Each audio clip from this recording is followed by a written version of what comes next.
Hello everyone. आज हमें पढ़ना है लिबरलाइजेशन का third reform which is fiscal reform और we call it tax reforms also. Okay and क्या होता है, देखिए fiscal reforms are related to revenue and expenditure of government. अब ये रिफॉर्म लाने की गवर्नमेंट को क्या ज़रूरत थी? बिकॉज गवर्नमेंट को अपने रेवेन्यू को इंक्रीज़ करना था। बिकॉज जब हमने पढ़ा था क्राइसिस के बारे में, वहाँ पर गवर्नमेंट के सामने एक बड़ी प्रॉब्लम थी जिसका नाम था फिस्कल डेफिसिट। आपको याद होगा आई थिंक। फिस्कल डेफिसिट क्या था? देखिए फिस्कल डेफिसिट था difference between the expenditure and revenue of the government. Okay, so expenditure और रेवेन्यू के बीच में डिफरेंस जो था वो काफ़ी बढ़ता जा रहा था। अब उसकी वो क्यों प्रॉब्लम है गवर्नमेंट के लिए? बिकॉज अगर एक्सपेंडिचर, हमने पहले भी पढ़ा था इसको, अगर गवर्नमेंट का एक्सपेंडिचर है 110 रुपीज़ और गवर्नमेंट का रेवेन्यू है 100 रुपीज़, तो यहाँ पर फिस्कल डेफिसिट क्या हुआ? फिस्कल डेफिसिट हुआ 10 रुपीज़ का। ओके, अब ये 10 रुपीज़ क्या है, गवर्नमेंट ने एक्सपेंडिचर ज़्यादा किया बट गवर्नमेंट का रेवेन्यू कम आया। तो 10 रुपीज़ कहाँ से आया होगा? जो एक एक्स्ट्रा एक्सपेंडिचर गवर्नमेंट ने किया है, ये 10 रुपीज़ गवर्नमेंट के पास आया था फ्रॉम द बोरोइंग्स। अब अगर ये एक्सपेंडिचर और रेवेन्यू का डिफरेंस बढ़ता जाएगा तो इसकी वजह से होगा क्या? गवर्नमेंट की जो बोरोइंग्स है वो भी बढ़ती रहेगी। अब बोरोइंग्स जितनी ज़्यादा होंगी उतना ही ज़्यादा गवर्नमेंट के ऊपर ओवरऑल बर्डन होगा उसको रीपे करने का। और उससे भी बड़ा बर्डन गवर्नमेंट के पास क्या होता है कि गवर्नमेंट के जो इंटरेस्ट पे करना होता है बोरोइंग्स के ऊपर, वो भी बढ़ता रहेगा हर साल। ओके, सो इसके लिए अगर फिस्कल डेफिसिट को आपको कंट्रोल में करना है तो या तो आपको अपने एक्सपेंडिचर को डिक्रीज़ करना पड़ेगा, या उससे भी अच्छा तरीका है दैट आप अपने रेवेन्यू को इंक्रीज़ करिए। ओके, और अगर बिकॉज उस समय की प्रॉब्लम देखिए, गवर्नमेंट अपने एक्सपेंडिचर को कम नहीं कर सकती थी बिकॉज जो भी डेवलपमेंटल प्रोग्राम्स गवर्नमेंट के चल रहे हैं वो प्रोग्राम्स चलते रहेंगे, उनके ऊपर गवर्नमेंट डिक्रीज़ नहीं कर सकती बिकॉज गवर्नमेंट को बहुत सारे इंफ्रास्ट्रक्चर खड़ा करना है, तो वहाँ पर एक्सपेंडिचर करना पड़ेगा। अब रेवेन्यू गवर्नमेंट के लिए प्रॉब्लम था बिकॉज लिबरलाइजेशन से पहले प्रॉब्लम क्या थी गवर्नमेंट की कि ओवरऑल टैक्स जो रेवेन्यू था गवर्नमेंट को वो बहुत कम था। क्यों कम था? क्योंकि गवर्नमेंट का जो टैक्स स्ट्रक्चर था वो बहुत कॉम्प्लिकेटेड टैक्स स्ट्रक्चर था और जो टैक्स रेट्स थे वो टैक्स रेट्स भी बहुत ज़्यादा थे। अब टैक्स रेट्स को गवर्नमेंट ने कम किया under fiscal reforms. Tax rate कम करने की वजह से होगा क्या? लोग वॉल्यूंटरीली अपनी इनकम गवर्नमेंट को सही शो करेंगे, जिससे गवर्नमेंट को ज़्यादा टैक्स रेवेन्यू कलेक्ट होगा। लिबरलाइजेशन से पहले क्या होता था कि इतना ज़्यादा टैक्स रेट होने की वजह से लोग टैक्स की चोरी करते थे, जिसको हम बोलते हैं टैक्स इवेजन। अब टैक्स इवेजन जितना ज़्यादा होगा उतना ही गवर्नमेंट के पास रेवेन्यू कम आएगा। और उसका ऑपोजिट क्या है? अगर जितना ज़्यादा वॉल्यूंटरीली लोग अपनी इनकम सही शो करेंगे उतना ही ज़्यादा गवर्नमेंट के पास रेवेन्यू कलेक्ट होगा। तो टैक्स रेट्स का जो स्ट्रक्चर था उसको गवर्नमेंट को कहीं ना कहीं चेंज करने की ज़रूरत थी, जो कि गवर्नमेंट ने अंडर टैक्स रिफॉर्म्स किया। गवर्नमेंट ने क्या किया? अपने टैक्स स्ट्रक्चर को सिंप्लीफाई किया। बहुत सारे जो गवर्नमेंट के अननेसेसरी हाई टैक्सेस थे उन टैक्सेस को रिड्यूस किया, जिस वजह से गवर्नमेंट का रेवेन्यू धीरे धीरे इंक्रीज होना शुरू किया। This is the fiscal reforms और टैक्स रिफॉर्म्स, ये जो हमने अभी पढ़ा है। अब एग्ज़ाम में कई बार टाइप्स ऑफ टैक्सेस के ऊपर क्वेश्चन आ जाता है, तो हमें वो टाइप्स ऑफ टैक्सेस को भी पढ़ना पड़ेगा। अब देखिए वो कौन कौन से टैक्सेस हैं। दो टाइप के टैक्सेस हैं, एक है इनडायरेक्ट टैक्स और दूसरा है डायरेक्ट टैक्स। अब इनडायरेक्ट टैक्स देखिए क्या होता है। Indirect tax is that tax जिसमें burden can be shifted to others. Who pays tax can shift the burden on to others. अब इनडायरेक्ट टैक्स लाइक जैसे जीएसटी की अगर हम बात करें तो इसमें क्या होता है, प्रोड्यूसर को गवर्नमेंट को टैक्स पे करना पड़ता है, बट वो उस टैक्स का जो बर्डन है आगे शिफ्ट कर देता है होलसेलर के ऊपर, और होलसेलर शिफ्ट कर देता है रिटेलर के ऊपर। रिटेलर फाइनली उस टैक्स को के बर्डन को शिफ्ट कर देता है कंज्यूमर के ऊपर। अगर हम इसको इनडायरेक्ट टैक्स को एक एग्जांपल से समझे तो हम लोग लेट्स सपोज ले लेते हैं एक एग्जांपल, आपका favourite product which is Maggi. Okay, अब देखिए बच्चों, मैगी के ऊपर लेट्स सपोज आप मैगी परचेज करके लाते हो 10 रुपीज़ की, तो अब इसके ऊपर आपने प्रोड्यूसर को पे किया 10 रुपीज़, जिसमें प्रोड्यूसर के पास गया 8 रुपीज़ और 2 रुपीज़ गया गवर्नमेंट के पास एज अ टैक्स। ओके, अब ये जो टैक्स कंज्यूमर ने पे किया, right, this is indirect tax. Okay, और वी कॉल इट, आजकल हम उसको बोलते हैं जीएसटी। अब ये इसका बर्डन किसके ऊपर आया? इसका बर्डन देखिए कंज्यूमर के ऊपर आया, बिकॉज कंज्यूमर ने 10 रुपीज़ पे किया। तो इसको जो है एक्चुअली गवर्नमेंट के पास डिपॉजिट किसने किया? वो किया प्रोड्यूसर ने। प्रोड्यूसर ने जब प्रोडक्ट अपना मार्केट में बेचा था होलसेलर को, उस समय ही 2 रुपीज़ का जो टैक्स था वो गवर्नमेंट को डिपॉजिट कर दिया था। ओके, अब हम लोग यहाँ पर देख सकते हैं कि उस जो इनडायरेक्ट टैक्स था 2 रुपीज़, उसको एक्चुअली पे किया प्रोड्यूसर ने, बट उसके बर्डन को उसने शिफ्ट कर दिया कंज्यूमर के ऊपर। Okay, this is indirect tax, जहाँ पे प्रोड्यूसर अपने टैक्स के बर्डन को कंज्यूमर के ऊपर शिफ्ट कर देता है। अब हम लोग समझते हैं डायरेक्ट टैक्स। अब देखिए डायरेक्ट टैक्स क्या होता है? In which burden can not be shifted. Burden यहाँ पर शिफ्ट नहीं हो सकता। Who pays tax bears the burden. Like example of income tax. अब इनकम टैक्स क्या होता है? इनकम टैक्स होता है जो भी एक साल में फ्रॉम 1 अप्रैल टिल 31 मार्च, ये एक साल में, एक फाइनेंशियल ईयर में आपने जितनी भी इनकम अर्न की है, चाहे वो आपके बिजनेस से हो, चाहे वो आपकी सैलरी हो, तो जितनी भी आपने इनकम पे की है उसके ऊपर आपको गवर्नमेंट को इनकम टैक्स पे करना पड़ेगा। अब ये जो इनकम टैक्स पे करते हैं उसका बर्डन जिनके ऊपर आता है वही उसको गवर्नमेंट को पे करते हैं।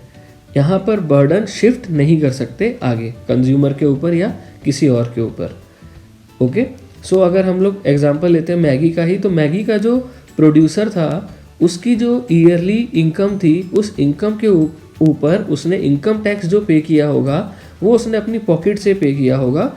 उसके बर्डन को उसने आगे होलसेलर, रिटेलर और फाइनली कंज्यूमर के ऊपर शिफ्ट नहीं किया होगा।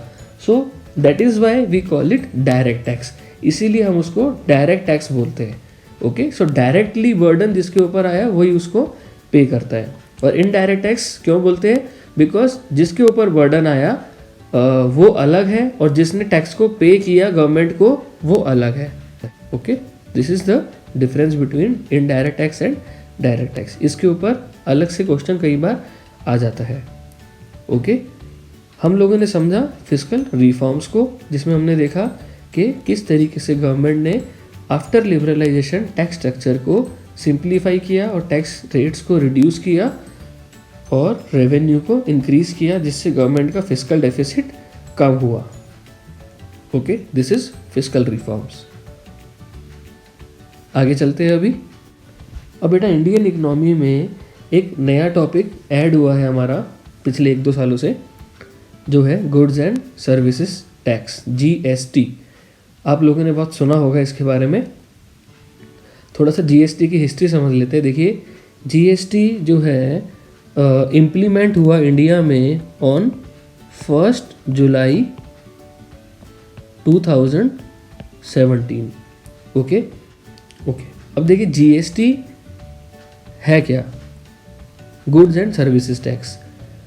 देखिए बच्चों, जीएसटी से पहले because GST is an indirect tax. अब इनडायरेक्ट टैक्स जो है प्रोडक्ट्स पे लगता था, तो जीएसटी से पहले जो प्रोडक्ट होता था उसके ऊपर कई तरह के टैक्स लगते थे। Okay, there were different type of taxes like sales tax, VAT, excise duty, इस तरीके के बहुत टैक्सेस एक प्रोडक्ट के ऊपर लगते थे। वो tax structure over the period of time बहुत ही ज़्यादा कॉम्प्लिकेटेड हो गया था और बहुत ज़्यादा कंफ्यूजिंग हो गया था। From the point of view of producers also और गवर्नमेंट के लिए भी। तो उन जितने भी टैक्सेस थे वो सारे, उन सारे टैक्सेस को हटाकर एक यूनिफॉर्म टैक्स इंडिया में लाया गया जिसका नाम था goods and services tax. Okay, so इससे इजी क्या हुआ that one tax in place of so many taxes. बहुत सारे टैक्स कैलकुलेट करने की ज़रूरत नहीं है अभी टैक्स कैलकुलेट करना बहुत इजी हो गया है प्रोडक्ट्स के ऊपर, because all over India same product के ऊपर सेम तरीके का टैक्स ही लगेगा और एक ही टाइप का टैक्स लगेगा विच इज़ जीएसटी। नाउ बहुत सारे अलग अलग टैक्सेस कैलकुलेट करने की ज़रूरत नहीं है, तो वो कन्फ्यूज़न अभी ख़त्म हो गई है। इसीलिए इसके लिए बहुत अच्छी टैगलाइन भी बनाई गई which is one tax one nation one market. Okay, GST is a uniform tax structure across all parts of the country. पूरे देश में सेम ही टैक्स है। यूनिफॉर्म स्ट्रक्चर मतलब सेम तरीके का स्ट्रक्चर है। ओके, अब हम लोग टैक्स स्लैब्स की बात कर लेते हैं। देखिए डिफरेंट टैक्स स्लैब्स है जीएसटी के अंदर, लाइक 0%, 5%, 12%, 18% एंड 28%। अभी 5 तरीके के टैक्स स्लैब्स बनाए गए। डिफरेंट प्रोडक्ट्स को डिफरेंट टैक्स स्लैब्स के अंदर में रखा गया है। लाइक अगर हम लोग बात करें बहुत नेसेसिटीज़ की, milk, fresh fruits, vegetables, curd, salt, इनको 0% टैक्स स्लैब में रखा है। Tea, sugar, spices, edible oils, इनको 5% में। Butter, ghee, umbrella are under 12%। Soap, detergents, cake, soups, pasta are under 18%। और सिगरेट, सेरामिक टाइल्स, पान मसाला, टोबैको, इनमें से देखिए कुछ प्रोडक्ट्स जो है they are harmful to health, तो इसलिए इनके जो सेल्स है उसको डिस्कार्ड करने के लिए गवर्नमेंट ने इसको हाईएस्ट टैक्स स्लैब में रखा हुआ विच इज़ 28%, जिससे लोग इसको कम खरीदें because they are harmful to the health, right. So this is all about GST. आगे चलते हैं हम लोग। Fourth reform under liberalisation is the foreign exchange reforms. इसको समझने से पहले कुछ बेसिक चीज़ें बच्चों हमको समझनी पड़ेगी। वो क्या है देखिए, first of all foreign exchange क्या होता है। फॉरेन एक्सचेंज का मतलब होता है देखिए बच्चों, foreign currency. Foreign currency, so like हम लोग अगर बात करें डॉलर की, हम लोग अगर बात करें यूरो की, ओके, हम लोग अगर बात करें येन की, right. So these are foreign currency for India. So India की अपनी करेंसी को छोड़कर जितनी भी और करेंसीज हैं, all these are foreign exchange for India. अब ये फॉरेन एक्सचेंज रिफॉर्म्स क्यों इंपॉर्टेंट थे इंडिया के लिए, बिकॉज हमने क्राइसिस पढ़ते समय एक चीज़ पढ़ी थी दैट इंडिया के पास फॉरेन एक्सचेंज रिजर्व जो था वो 2 हफ्ते से भी कम का बचा था। 2 हफ्ते से भी कम का इंपोर्ट हमारा अगर करते तो हमारा फॉरेन एक्सचेंज रिजर्व जो थे ख़त्म हो जाते। ओके, सो ज़रूरत क्या थी, ज़रूरत ये थी दैट फॉरेन एक्सचेंज को, जो फॉरेन एक्सचेंज रिजर्व जो है उसको इंडिया में इंक्रीज़ किया जाए। ओके, अब इंक्रीज़ कैसे होगा, अगर हम डॉलर की बात करें जो सबसे मोस्ट कॉमन फॉरेन करेंसी है, तो जितना ज़्यादा डॉलर इंडिया को रिसीव होगा उतना ज़्यादा इंडिया का फॉरेन एक्सचेंज रिजर्व इंक्रीज़ होगा। इसके लिए गवर्नमेंट ने कौन सी पॉलिसी अपनाई, इसके लिए गवर्नमेंट ने क्या किया, devaluation of Indian rupee. Government ने इंडियन रुपी जो था, इंडियन करेंसी जो थी, उसकी वैल्यू को डिक्रीज़ कर दिया। किस तरीके से डिक्रीज़ किया उसके लिए थोड़ा सा हम समझते हैं एक बार। How Indian rupee can be devalued. Okay, इसके लिए हमें समझना पड़ेगा फॉरेन एक्सचेंज रेट को। अब देखिए फॉरेन एक्सचेंज रेट क्या होता है। इस फॉरेन एक्सचेंज रेट के ऊपर बच्चों हमें अच्छे से डिटेल में एक चैप्टर पढ़ना है इन मैक्रो इकोनॉमिक्स। ओके, सो अभी हम लोग कुछ लिमिटेड चीज़ें पढ़ेंगे, राइट, जिससे कि हमें इंडियन इकोनॉमी का जो ये पार्ट है फॉरेन एक्सचेंज रिफॉर्म, ये समझ आ जाए, राइट। तो देखिए फॉरेन एक्सचेंज रेट क्या होता है। If we talk about $1, price of $1 in terms of rupee, इसके लिए हम लोग एक एग्जांपल ले रहे हैं। देखिए this is just an example. अगर हम लोग बात करें $1 is equal to 70 rupees, okay, in 2019 में $1 70 रुपीज़ के इक्वल था। और in 2020 let suppose $1 becomes equal to 80 rupees, okay. अब यहाँ पे क्या हुआ, $1 का प्राइस 70 रुपीज़ था 2019 में, वो इंक्रीज हो गया, डॉलर का प्राइस क्या हुआ, 80 रुपीज़ हो गया। देखिए बच्चों, इसको हम बोलते हैं डेप्रिसिएशन ऑफ रुपी, और we call it devaluation of rupee. Depreciation of rupee और डीवैल्यूएशन रुपी, इसको हम डिटेल में पढ़ेंगे जब हम लोग फॉरेन एक्सचेंज रेट को पढ़ेंगे मैक्रो इकोनॉमिक्स में। अभी आप मान लीजिए दैट यहाँ पे क्या हुआ है, एज कंपेयर टू 2019 रुपी की वैल्यू डिक्रीज हो गई, ओके। अब हम लोग अगर देखेंगे डॉलर की वैल्यू इंक्रीज हुई है, डॉलर की वैल्यू $1.70 से $1.80 हो गई। सो this is the increase in the value of the dollar. तो अगर डॉलर की वैल्यू इंक्रीज हुई है तो इसका ऑपोजिट विच इज़ रुपी की वैल्यू, रुपी की वैल्यू जो है वो डिक्रीज हुई होगी, okay. So we can call it devaluation of rupee, okay. So mathematically हम इसको प्रूव भी कर सकते हैं, बट उतना ज़्यादा मैथमेटिक्स में जाने की हमें अभी ज़रूरत नहीं है। अब देखिए बच्चों, ये डीवैल्यूएशन ऑफ रुपी की वजह से इंडिया के एक्सपोर्ट पे क्या इम्पैक्ट पड़ेगा।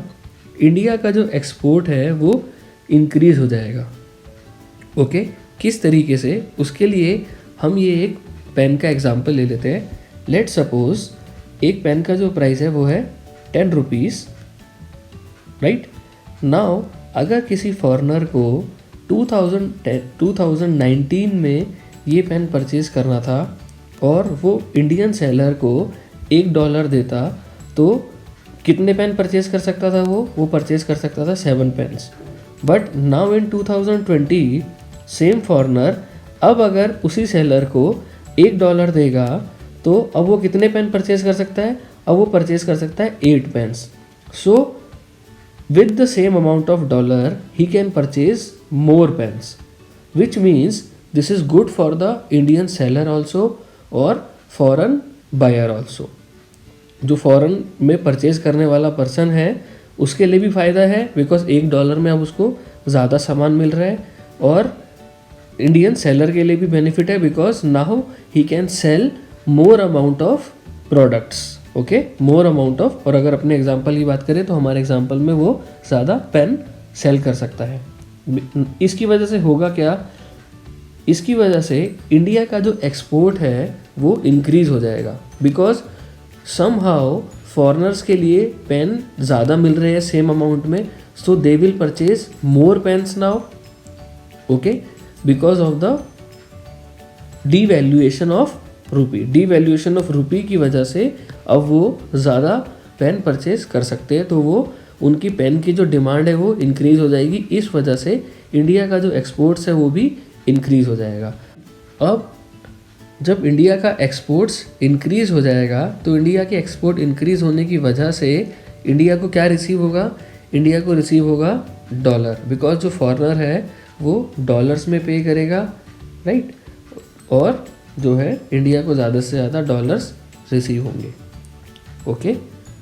सो this is all about the foreign exchange reforms, ठीक है। अभी देखिए foreign exchange rate is determined by the demanded forces of demand and supply. इसके बारे में भी हम लोग फॉरेन एक्सचेंज रेट जब डिटेल में पढ़ेंगे वहाँ पर इसको पढ़ेंगे हम लोग। आई होप आपको foreign exchange reforms, foreign exchange rate, devaluation of रुपी कुछ हद तक समझ आया होगा। मेन जो इसके अंदर हमें आइडिया है वो ये समझना है दैट किस तरीके से इंडिया ने अपने फॉरेन एक्सचेंज रिजर्व्स को इंक्रीज़ किया, कैसे किया, by devaluation of Indian rupee, okay, आगे बढ़ते हैं हम लोग। Okay, this is the fifth reform under liberalisation and the last reform पढ़ना है हमें ये, which is the trade reform. अब ट्रेड रिफॉर्म में इंडिया ने फॉरेन ट्रेड पॉलिसी में क्या क्या चेंजेस किए उसको समझते हैं हम लोग। रिडक्शन इन टैरिफ्स, गवर्नमेंट ने क्या किया, टैरिफ्स को रिड्यूस किया। Also withdrawn from many items of export and import, बहुत सारे जो गुड्स थे उन पे से उन्होंने उसको हटा ही लिया और कई गुड्स पे से उसने गवर्नमेंट ने रिड्यूस किया। Removal of licensing process for import except hazardous and environment sensitive industries. Licence का जो प्रोसेस होता था पहले कि आपको अगर कोई चीज़ बाहर से इंपोर्ट करनी है एज अ प्रोड्यूसर तो आपको गवर्नमेंट से लाइसेंस लेना पड़ेगा, गवर्नमेंट ने वो लाइसेंसिंग के पॉलिसी को हटा दिया, एक्सेप्ट कुछ जो हैजार्डस और एनवायरनमेंट सेंसिटिव इंडस्ट्रीज थी उनको छोड़कर। फिर सी क्या था, फिर removing quantitative restrictions on export and import. जो क्वांटिटी पे रिस्ट्रिक्शंस लगाई हुई थी, दैट लिमिट्स थे कितना क्वांटिटी आप एक्सपोर्ट कर सकते हो और कितना क्वांटिटी आप इंपोर्ट कर सकते हो, वो रिस्ट्रिक्शंस गवर्नमेंट ने टोटली रिमूव कर दिए। ओके,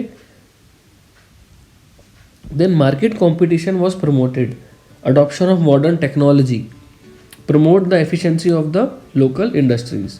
अब गवर्नमेंट ने बेसिकली क्या किया, मार्केट कंपटीशन को अलाउ कर दिया, जो पहले लिबरलाइजेशन से पहले गवर्नमेंट ने अलाउ नहीं किया हुआ था। मार्केट कंपटीशन को अलाउ किया, मॉडर्न टेक्नोलॉजी, आप कितनी भी मॉडर्न टेक्नोलॉजी को अपने प्रोडक्शन के लिए इंपोर्ट कर सकते हैं, उसको अलाउ किया। Promote the efficiency of local industry, इससे होगा क्या, जो इंडिया की लोकल इंडस्ट्रीज होगी उनकी एफिशिएंसी और इंक्रीज होगी, they will become more efficient, right. So इससे हम लोग होंगे क्या, we will become ready for the foreign competition also. जितनी अच्छी टेक्नोलॉजी होगी हमारी उतने ज़्यादा हम फॉरेन कॉम्पिटिशन के लिए रेडी हो सकेंगे। देन उसके बाद export duties removed to increase the competitiveness of Indian goods in the international market. अब एक्सपोर्ट के ऊपर भी गवर्नमेंट ने टैक्सेस लगाए हुए थे, एक्सपोर्ट ड्यूटीज़ लगाई हुई थी।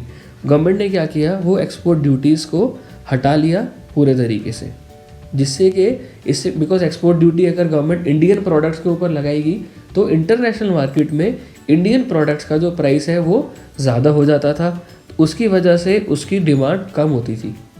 अब गवर्नमेंट अगर एक्सपोर्ट ड्यूटी हटा लेगी उन प्रोडक्ट्स के ऊपर से तो उनका प्राइस थोड़ा कम होगा और ज़्यादा उसकी डिमांड बढ़ेगी, right. So they will become more competitive in the international market. Okay, international जो गुड्स हैं उनके साथ कॉम्पीट करने के लिए रेडी हो जाएंगे। Okay, so these are the major trade reforms policies जो गवर्नमेंट ने अडॉप्ट की अंडर लिबरलाइजेशन। ओके बच्चों, so this is all about the liberalisation. हमने इसके अंडर में 5 तरीके के रिफॉर्म्स पढ़े, right. First was industrial reform, then financial sector reform, then fiscal sector reform और टैक्स रिफॉर्म्स आज पढ़ा हमने, और इससे पहले हमने फॉरेन एक्सचेंज रिफॉर्म पढ़ा।